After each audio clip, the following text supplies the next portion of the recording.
Teman-teman sekalian, sesuatu yang mengubah seseorang menjadi lebih baik adalah prestasi. Menjadi lebih baik adalah prestasi, dan tolok ukur kebaikan adalah sesuai dengan syariat Allah. Kalau antum berubah menjadi baik dan berada di rel agama Allah, berarti itu sebuah prestasi.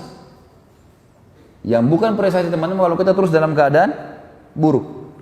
Saya berikan beberapa kaidah. Yang pertama, teman-teman sekalian, selalulah mendekatkan diri dengan Allah, bertakwa kepada Allah tentunya, dengan mengerjakan ibadah sambil menikmatinya. Kayak sholat, coba lebih tenang, konsentrasi, atur bacaannya, pilih surah-surah yang baik, dibaca dengan tartil, rukuk berikan haknya, sujud. Pada saat antara azan dan iqamah berdoa kepada Allah, hadirkan hati, puji sang pencipta Allah. Wahai zat yang telah mengizinkan aku mengangkat kedua telapak tanganku, zat yang melihatku, zat yang mengizinkan darah mengalir di urat-urat sarafku, zat yang telah menempelkan kulit di tulangku, yang menempelkan kulit di dagingku dan otot-ototku, serta yang melekatkan otot-ototku pada tulangku, yang mengisi tulang-tulangku dengan sumsum, yang mengizinkan aku mengucapkan kalimat-kalimat yang mulia ini. Aku memujimu sebagaimana kau layak dipuji sang penciptaku. Aku memujimu, aku membacakan salat Nabi Muhammad SAW. Lalu kemudian kita masuk, ya Allah, sembuhkan penyakitku, mudahkan urusanku, istiqomahkan, dan seterusnya. Biasakan berdoa, berzikir dengan tenang. Subhanallah, subhanallah, subhanallah. Renungi isinya. Jangan seperti orang kumur-kumur. Subhanallah, subhanallah, subhanallah, alhamdulillah. Ibadah, istiqamah, artinya bertakwa kepada Allah dengan memperbaiki ibadah. Yang kedua, jangan pernah tinggalkan majelis ilmu. Ilmu teman-teman, yang membuat, sekarang saya tanya, jujur jawab apa adanya, bukan karena saya, siapapun yang hadir teman-teman. Kalau seseorang dai datang menyampaikan sesuai dengan Al-Quran dan Sunnah, demi Allah iman antum bertambah. Gak mungkin tidak. Sama gak imannya sebelum hadir dengan sudah hadir? Hah?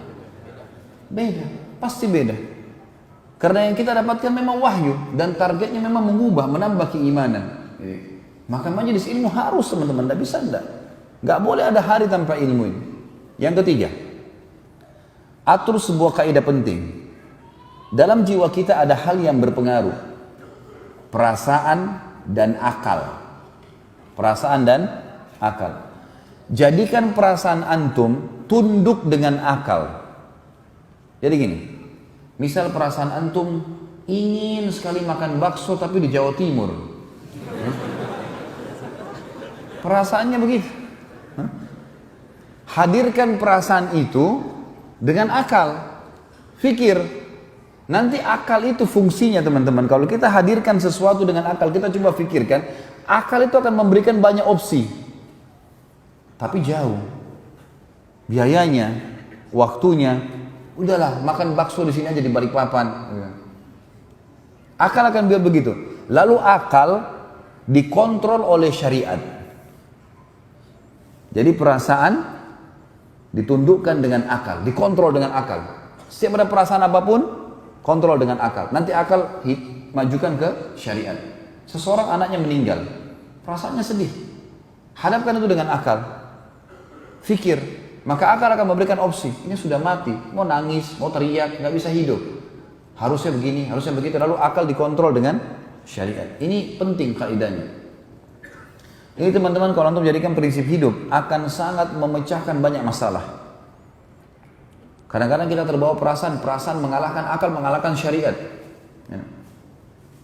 Kita kalau dipanggil berjihad misalnya, perasaan kita mengatakan, aduh malam, gelap, nanti gini, nanti begitu. Akal, tapi ini peluang, kapan lagi bisa terulang? Akal akan memberikan opsi. Hubungkan dengan syariat. Oh, kalau saya mati saya akan masuk surga tanpa hisab, dan akan aman semua. Yang keempat, bentuk komunitas. Komunitas harus bersama dengan teman-teman yang sama. Kita kalau berteman dengan orang yang azan ke masjid, kita akan selalu ke masjid kan? Kalau antum mau berprestasi teman-teman, berteman dengan orang-orang prestasi. Kita kalau berteman, misal contoh urusan dunia, dengan pengusaha, 10 orang semua teman kita pengusaha, kita sedikit banyaknya kan terpengaruh dengan mereka. Karena mereka tiap hari bicara, kita ambil barang dari mana, modalnya bagaimana. Kita awalnya mungkin kikuk kalau nggak pernah usaha, tapi lama-lama kita akan terbiasa. Kalau antum berteman dengan pengangguran, Jadi kita jadi pengangguran juga karena tiap hari mereka berlihai-lihai, malas-malas, orang mau kerja, untuk apa kerja, sini aja ngopi. Duduk sini main catur. Apa manfaatnya main catur? Oh, jadi ahli perang. Memangnya kuda di medan perang bisa jalan L? Hah? Dari mana itu? Ngarang-ngarang. Strategi perang, angkat pedang, belajar, itu benar.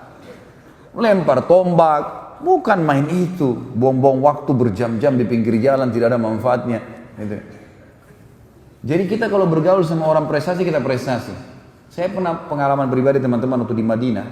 Saya usahakan teman-teman dekat saya orang yang prestasi. Saya bingung lihat teman saya dulu. Ada satu orang Somal, namanya Abdurrahman, Masya Allah. Beliau selesai S3 di Madinah. Selalu ranking 1, selalu lulus itu cum laude nomor 1. Dan dulu di Madinah itu kalau lulusnya mumtaz itu dapat uang 1.000 real dari kampus. Saya lihat orang ini, apa kelebihannya orang ini? Akhirnya saya lakukan 2 hal. Yang pertama, saya coba mau ikutin. Saya bilang sama dia, akhi, ba'da sholat, nanti habis sholat isya ke kamar saya mau hidangkan teh, kita duduk ngobrol-ngobrol. Dia bilang, iya taib, datang, karena dia kenal saya gitu. Di kamar ini saya sudah siapin teh, sudah siapin biskuit, dan saya siapin kertas sama pulpen mau nyatat. Dia mau bicara apa? Ini orangnya komplot nomor 1, pasti bicaranya ilmu terus. Begitu masuk di kamar saya, 2 jam duduk bicaranya masalah nikah. Lah iya. Waktu itu kami masih bujang.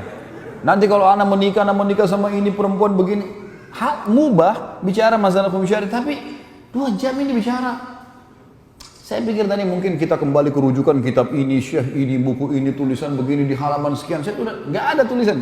Tapi saya juga nggak ngorek, biarin aja. Besok saya undang lagi yang kedua kali. Sama lagi.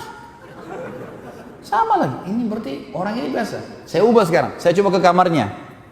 Disambut sama dia, ahlan gini, cerita masalah negaranya. Nggak ada bicara masalah. Ini kita 14 mata pelajaran. Semuanya nilainya dia 190, 199, 90. Nilainya luar biasa.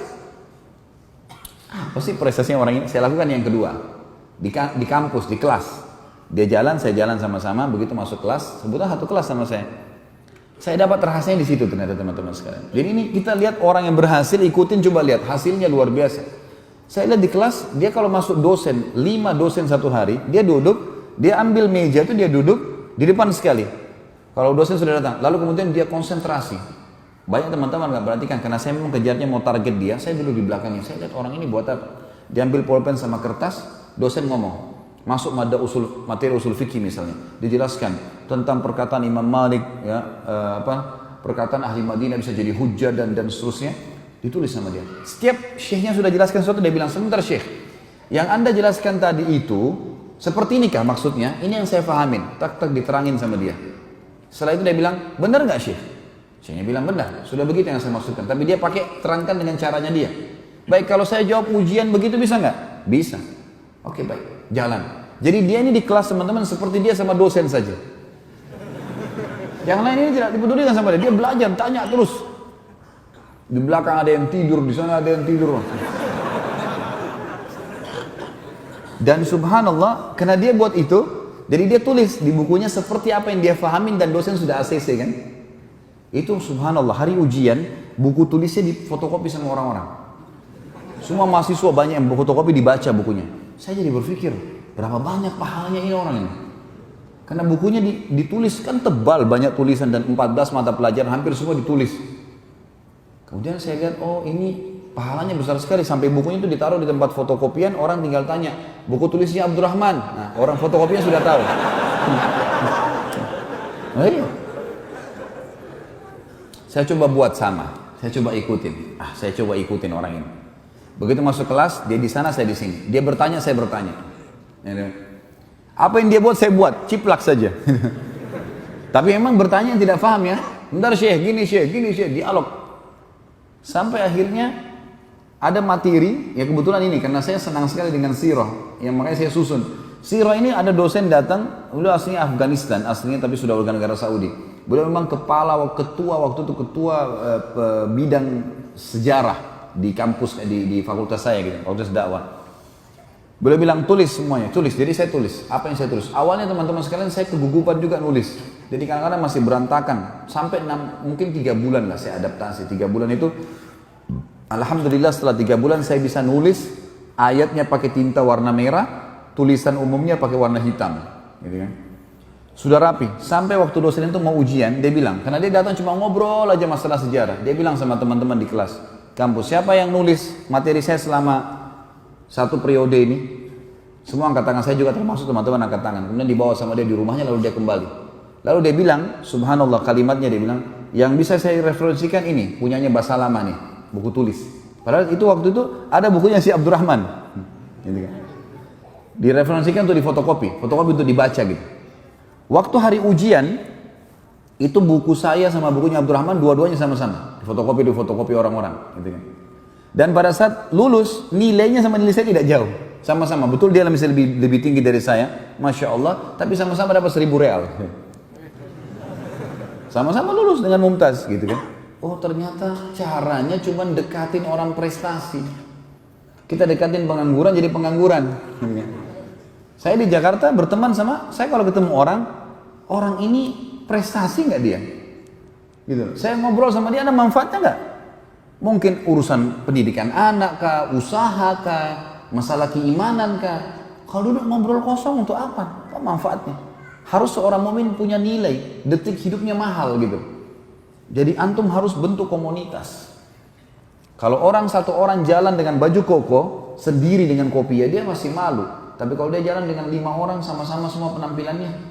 Seorang akhwat jalan pakai jilbab besar atau pakai cadar sendirian, masih malu. Tapi kalau 5-10 orang yang jalan, beda kan? Maka komunitas itu penting sekali.